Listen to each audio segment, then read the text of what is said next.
Welcome to this episode of Chatting with Stacks. I'm your host, Bill Stacks, and today, got Hatchet. Hopefully one day I can retire from this. I'm just saying. I'm getting gray hair now. Yeah. But I highly doubt it. I love it. I'm going to be doing a tour next year. I want to go travel all the way around the United States. Yeah, And you're gonna go around the whole United States? yep, I'm going to start and I'm going to go all the way around the border as much as I can. And all I'm going to do is bring a roll and a tarp. And that's my goal. I'm building a bike right now just for it. And some of my bros want to do that. So let me know when you come by Connecticut, man. All right, I can do that. It'll be fun. Stop by. Yeah, stop by. We'll hang out. And so far we're building a bunch of show bikes. We had one of them get confiscated, so we got to start over on that one again. What about racing bikes? Do you guys do racing bikes and all that stuff too? So we do. We're trying to build one right now. And racing bikes, they just expensive.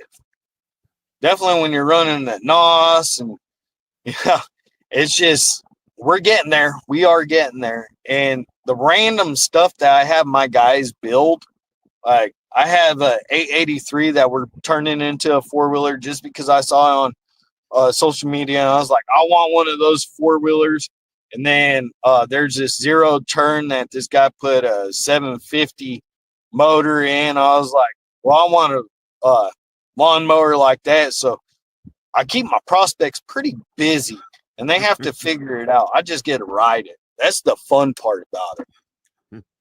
And so eventually I will get to a drag bike. And I'll be able to go down the strip. That would be dope. Getting into some competitions with a drag bike. Have it represent. I would love to. And definitely with the big leagues, those guys that have been racing for years, and it's all about sports and just hearing their stories. That's the fun part about being a biker. Definitely a nomad because you get a lot more stories from guys because you're out there just traveling. And these guys will be like, hey, man, you're coming through here. Stop off and let's have a beer. And all of a sudden they're telling you, yeah, back in the day I rode this bike and it broke down 15 times on the way. And I had to do this. And duct tape works for this, and this. See, all these guys that just go out and buy their motorcycle and it's brand new, they don't realize how much work it takes to make it across country on an old school bike. Just our memorial, we had to change a battery on my bike, find a wiring problem on another bike, straighten out a chain on a different bike just to make tires go flat, this and that. It's like a never-ending thing, right? It's never an ending problem. And it's funny because the new guys in the culture, they get so mad. And then me, I'm just like, oh, well, I'm broken down on the side of the road. I'll wait. You get used to that type of shit, right? Yeah, you got to in this life. And you got, a lot of stuff, like people get really offended. Like at first, you brought up the Twin Outlaws. So at first I was really offended. I was pissed off. Definitely because one of their little friends was holding up a 7 of diamonds.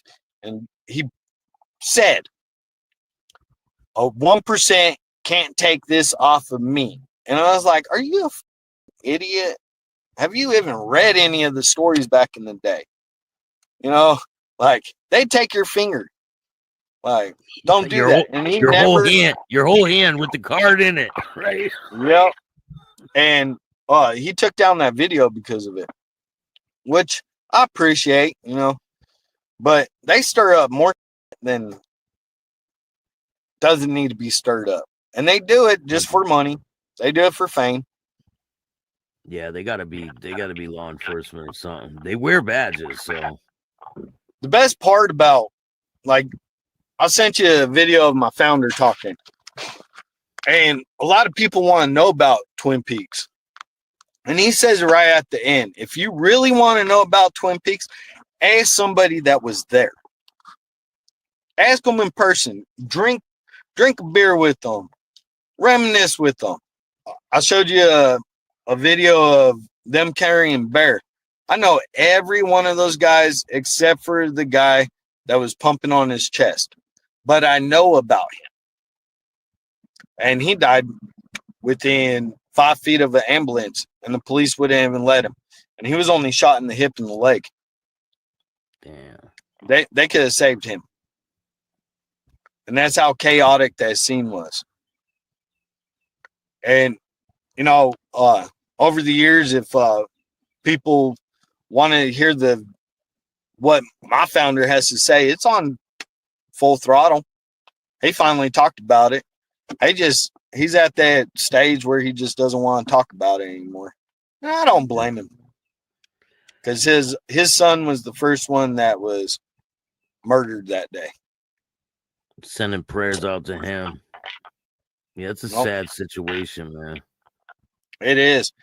And all those families that were affected by it. And people don't realize they might have been all different MCs, but they're all affected by it the same way, because either their dad lost a job, or they lost a family member, or they lost an uncle, or they lost a son. They lost jobs. They lost financial stability. You know, it took almost 5 years to regain back stuff.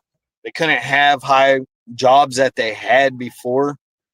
All the people that got arrested, their whole life took away from their lives. Not the people that passed away are gone, and all the people that got arrested too. So it's a lot of people affected.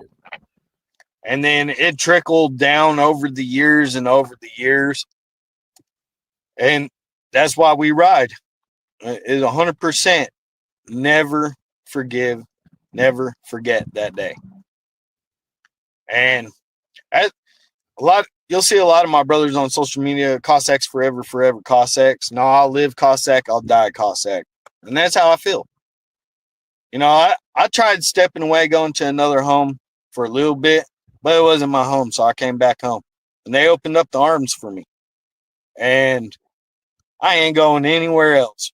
I love this MC. I'll die with these colors on my back. And if I don't, they'll get buried with me. I even, my first wife, my baby mama, she goes, well, because I'm fighting stomach issues and all that stuff. And she goes, well, what happens if you pass away? I said, spread my ashes on 31. Just spread my ashes on 31. She's like, what's that for? I said, if you know, you know. My brothers know. So, yeah, 31 to 35. Doing 90, right? Hopefully a little bit faster. If they're only doing 90, you know, that's one of those Honda bikes that we allow in the club.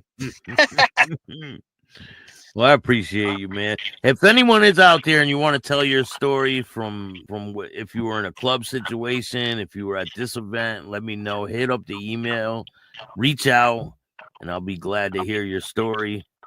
The email is billstacks2021. You want to tell people where they can find your TikTok? So I'm on, basically, if you look up Hatchet, I'm on TikTok.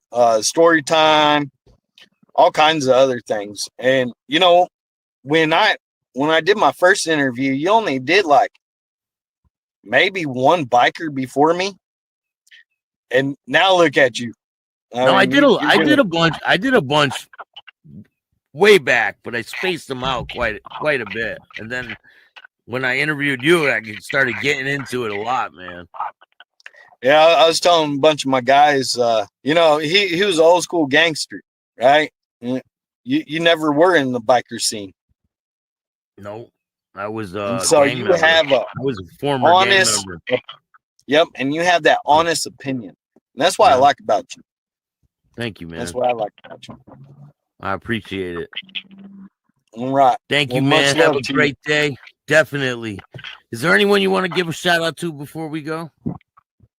Hey, I'll give a shout out to everybody. If you're on twos, keep the rubber down, sunny side up, and just remember, if you're in a club, it's work, family, club. Because if you don't, your whole life just gets messed up. Just have fun, live life to the fullest.